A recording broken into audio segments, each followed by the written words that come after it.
Day-Lewis, who's an incredible method actor. Now, I talk about in the book how Daniel Day-Lewis, at some point, he was wearing the clothes for gangs in New York in his normal life. To the point that he even got pneumonia in his normal life because he's wearing these old, raggedy clothes. And he goes, at one point, he almost went crazy pretending to be someone that he wasn't. Now, when I heard that and I read that, I thought, wow, isn't that all of us? Like, you wear a certain role to work, you wear a certain role at home, you wear a certain role with your friends, and in playing all those roles, you end up method acting and forgetting who you are. Oh my goodness, that's beautiful. And for me, that's what I'm just seeing across and in and of myself. Me too. And I see myself do that. You become who you think other people want you to be. And so for me, the first step in that is writing down everything you're chasing right now. Like, this is a great strategy and a tool, and if anyone's listening or watching, get a pen and paper. If you're not, take a screenshot of this time code right now and come back to this, because I want you to sit down and I want you to write down everything you're chasing right now, whatever it is. So we're going to do that. So make a list, like list form, don't do it in a paragraph. Make a list of what are the things you're chasing right now? What are your goals? What are things that are top priority in your life?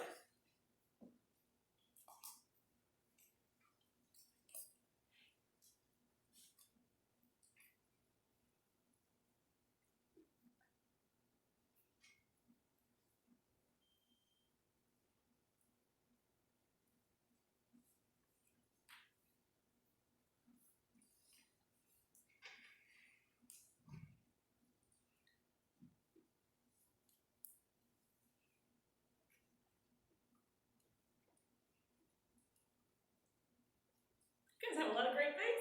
I love it. Still going.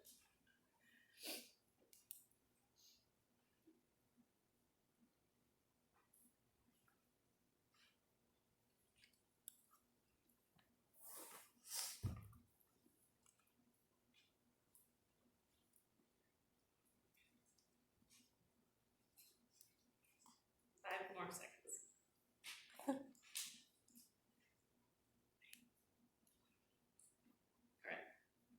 Make that list. Second question, where did that idea come from? Did that idea come from your mom, your dad, your friend, your brother? Did that idea come from me or Ed? Did that idea come from, I don't know, some book that you read? Like, did that idea come from your heart and your mind? Or was it born because it was influenced by your friend who just got promoted, your friend who just got proposed to, your friend who just sold their company for $100 million? Like, was that the reason? Because then that may not be your dream. Second question, go through everything that you just did and decide where that came from.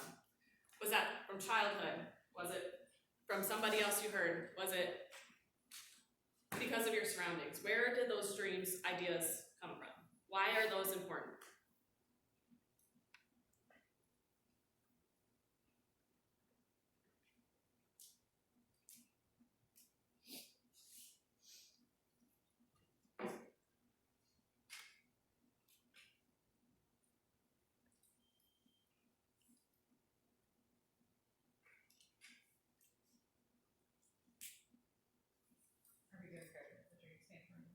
Yeah. You're good. You're good.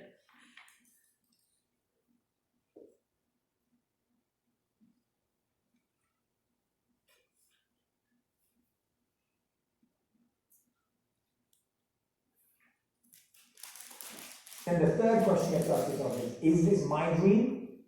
Or this is the question, is your dream really your dream? And when you go through that exercise, you want to keep the stuff that's yours, and you want to distance yourself from the stuff that's yours. What incredible advice, you know? All right. That's the extent of the podcast. There's so many great things in that podcast, though. So make sure you go back. If you have questions about who it is or whatever, let me know. But I want to kind of just briefly talk over where that came from. Like, why is it important for us to be able to find if it's our dreams or if it's somebody else's dream? Because you want to make sure you're living your own life. Yeah, you want to make sure that you're fulfilling yourself. It's important for you to take care of yourself, right? Yes. Because if you're chasing somebody else's dreams, it might not actually be fulfilling to you. Yes, exactly. Did anybody find anything that they wrote down interesting That they didn't realize that it wasn't really something that was truly to them? I found, it is all truly to me, but I've realized that things I'm chasing are things that I didn't have growing up. Oh, yes, that's one of mine too. That's good. Like, I have happy family, giving my daughters options and finding my voice. And I feel like when I was little, I was talked over, so I didn't really get to say about anything. So I lose. So it's important for you to build what you've been lacking. Absolutely. Anybody else find anything interesting? I realize that 90% of it is actually my dreams, but the other 10%, if I fulfilled my dreams, the other 10% I'd help other people fulfill theirs. It would like be a trickle effect. Exactly. That's great. I love that. So I'm gonna take a few minutes to kind of tell you about my story. A lot of you know me, but there's only a few select that actually know where I started from and how I got to being the one gifted to speak in front of you today. So I'm gonna read off my notes because if I don't, I'm gonna go on a tangent and we won't get through the rest of the day. So when Mary Kay found me, I was newly married. I was living in this really shady part of town. Seriously, my recruit Kelly almost didn't stop if I wasn't standing up in front of my house. She wasn't gonna stop. Thank God she did. So I was working at a financial institution. I was a full-time student in college and we needed more money. We wanted to buy a new house because, again, shady part of town. And I needed something that was flexible with my schedule, my busy schedule, but still provided me income. So Kelly asked if I wanted to earn a free lip gloss. Y'all know the drill, right? So I jumped on the phone and I had an interview with Grace and Kelly, and Kelly came up to Dubuque that weekend and we sat down at a coffee shop and I drilled her with a bunch of questions and she was so nervous. I didn't know it at the time, but afterwards she's like, Sam, I was literally like shaking in my car before I got there. But she did so great. Y'all are fooling yourselves. And I asked her so many questions. I'm a safety and security person, but little did I know that signing that agreement in that coffee shop would lead me to today and was the best decision of my life. And I never, ever could imagine the outcome that came from it. So I used every last penny I had to place my strictly minimum order. Now, I came into the company with a $225 active order because I had literally nothing. We needed more money, so I decided to invest in this business. And my husband at the time was not at all happy about that. He was not supportive. I didn't have a debut party. I didn't have any inventory. I had barely any friends that supported this business. My sales for the first several years were less than subpar. I was coasting through, but I showed up to everything. I never missed anything. If it was a meeting in Macokota, Anamosa, monthly meetings in Des Moines, I was there. Whether my car, I thought it was gonna blow up or not, I showed up and I was there because I believed enough in the company to see that it was making me a better person when I was around these people. The people that I was surrounding myself with helped better me. So I knew that there was something really special about this.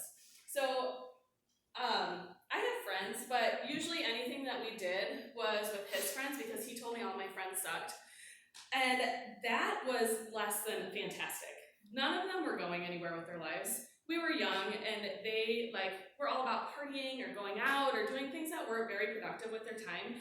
And I fell into the concept of not having dreams and not having a vision. And it made me fall into the trap of just living day to day and not thinking of bigger and better things.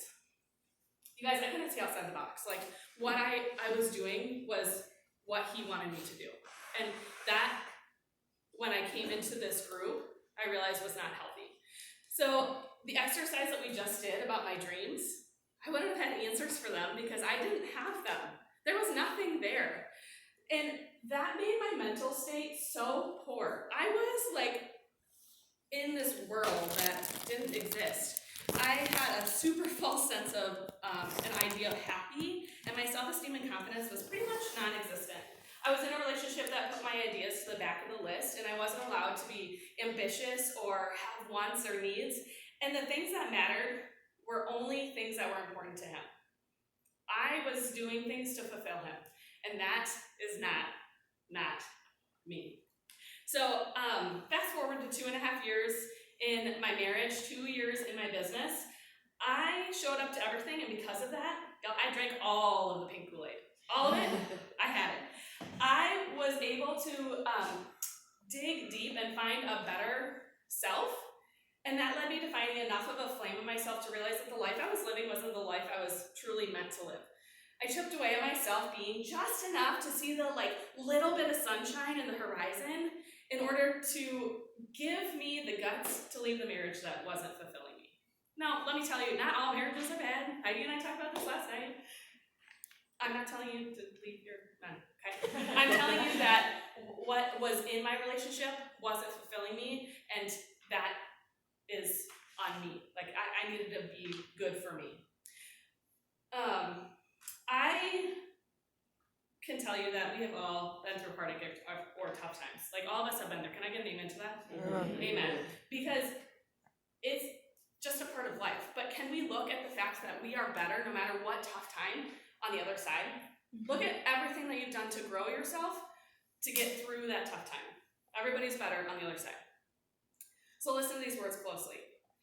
Bravery and courage is walking into pain and knowing that something better is on the other side. Take a second to feel that. Look at who you are on the other side of that. Just take a second to internally give yourself a hey, good job. I'm badass. Good for you, right?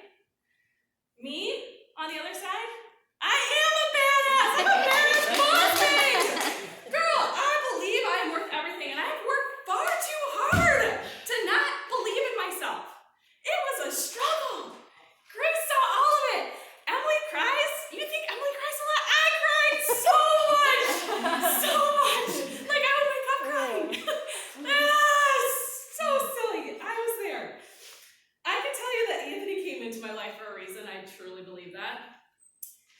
At that point, when that poor forsaken man came into my life, I knew my standards because Grace and this company taught me how to set them. I sat him down at the very beginning, and I'm like, hey man, Mary Kay is a huge part of my life. My ex-husband told me this was a cult. See how well that worked out for him. I told Anthony that this was a really big part of my life, and if he wasn't on board, then we were wasting our time. And can I also tell you that he is the smartest man because he has never, ever since questioned anything that I do with Mary Kay. He might be like, what are you doing? But not hey, don't do that with your business. He knows that this is my life, and I've set that standard because I have made sure to not allow him to make this less than. Does that make sense? I believed in myself just enough to continue to stand up for myself and the dreams I was starting to create, and let me tell you, I don't look back for a second.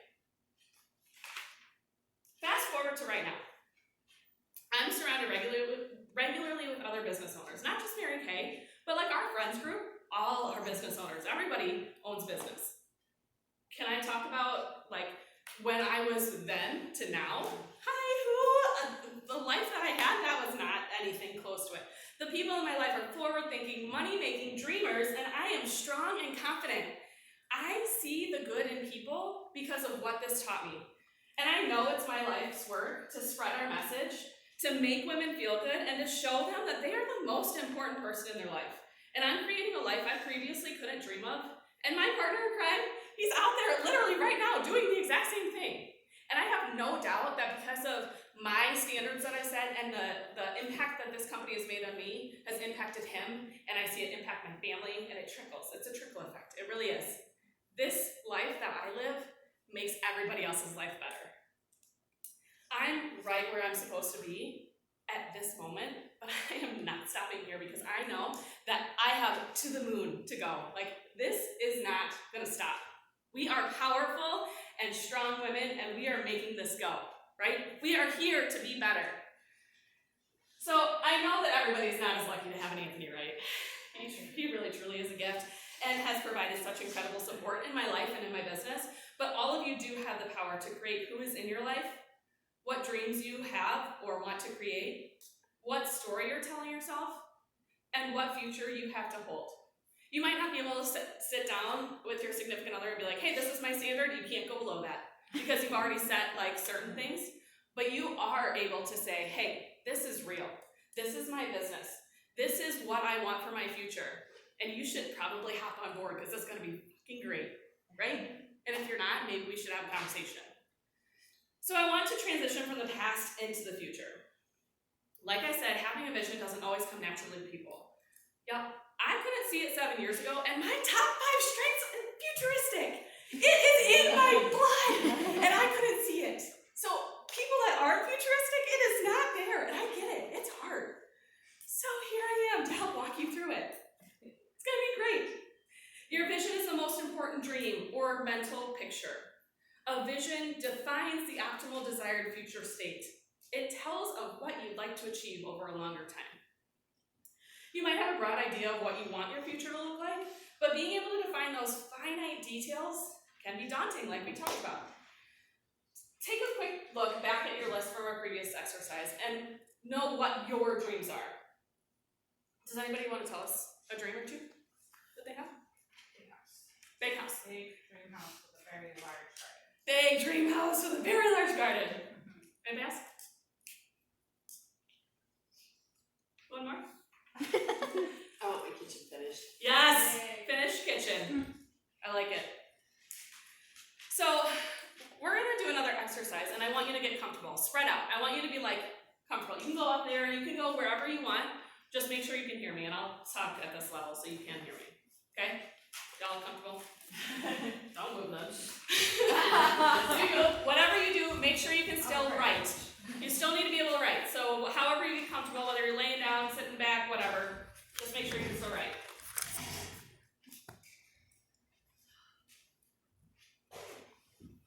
Tell me when you're down. Long way up. Long way up. Eddie. Okay. All right. I want you to close your eyes and I want you to imagine your dream life. If you can write with your eyes closed, somewhat legible, do it. If you can't, then open your eyes every once in a while. But I want you to make notes of what you're seeing. All right? I'm serious when I say close your eyes. I better not see your eyeballs. Or I'm putting a mask over you. Corona. Now remember, there are no limits. These are your dreams. Be daring, be bold. Like, this is what your dream life is. Allison's gonna get a mask. I get more into like when I'm looking at the person. There are no wrong answers. I'm just gonna help you walk through it. Everybody ready? Clear mind. We're starting with your dream life. Okay? We're driving, a couple of you have already done this exercise with me, so just bear with me, but it's gonna be good. We're driving down the road to your house and we're about a block away. Everybody see that? What are you driving in? What color is the interior of your car? Are you driving with somebody else? Do you have a chauffeur? What's the scenery around us? And if I go too fast, just yell. Hold on. Not upgrading wheels over here. On your Forerunner? Yes, ma'am. Not a little black weather. Get it, girl. The scenery, is it trees? Is it neighborhood? Is it metropolitan area? What do you see? We're pulling into your driveway. What's it look like? Is it long? Is it short? Surrounded by trees? Cornfields? Is it cement? Is it brick? What's your driveway look like?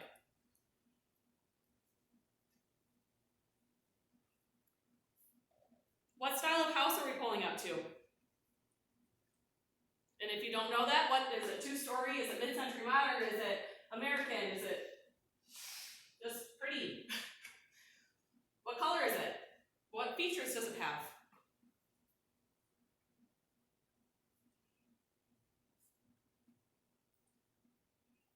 Do you have a garage? Where is that located in the house? Is it on the side of it? Do you pull right up to it? Behind it? How many garages do you have?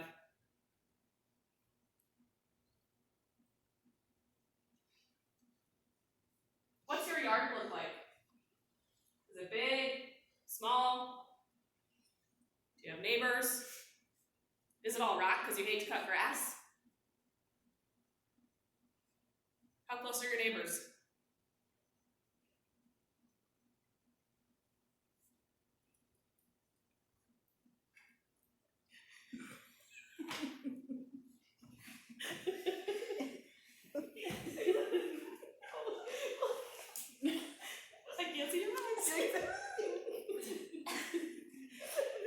We're walking up to your front door. What color is your door? Does your door have windows? Do you have a porch? Did we walk into a porch? What are we seeing as we're walking up into your house?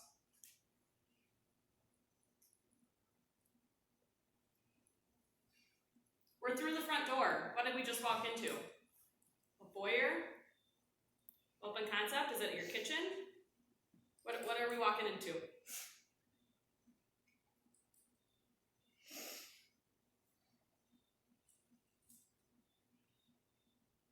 You're giving me a tour. Tell me the layout of your house, of the first floor. What's to the left, to the right? How many rooms?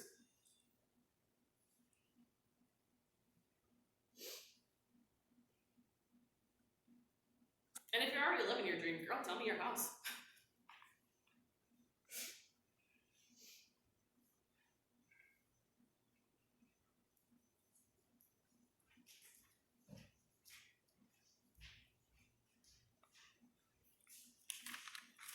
Surprise! Your family just came in the door. Whether that's your kids, your dogs, your significant other, I don't care. Whoever you consider your family. What did they just come home from? What activities are they in?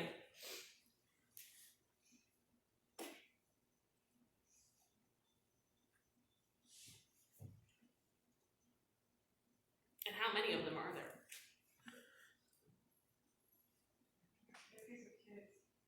If you don't want kids, dogs.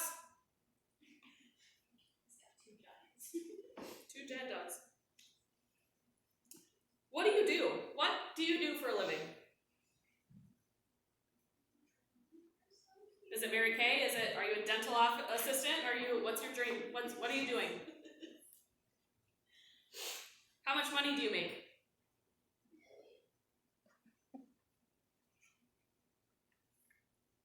What's your schedule look like?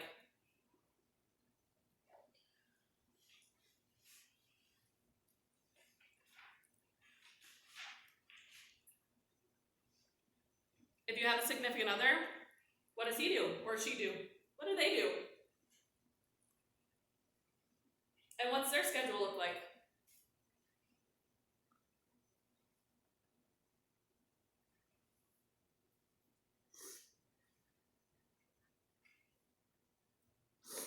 Am I giving your hands cramps yet?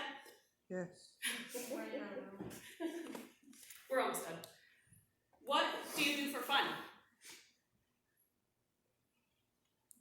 Do you travel? Where do you travel to?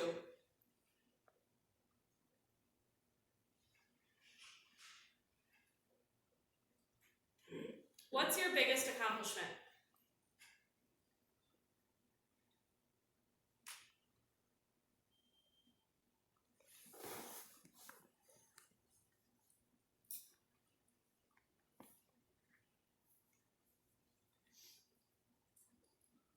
What is something that you have overcome? What is something you're proud of?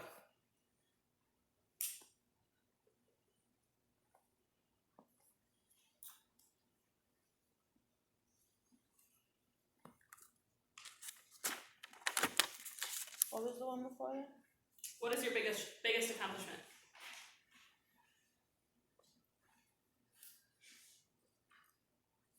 Okay, everybody can open their eyes once they're done.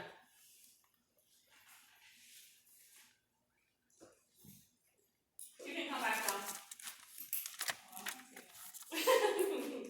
You can stay there.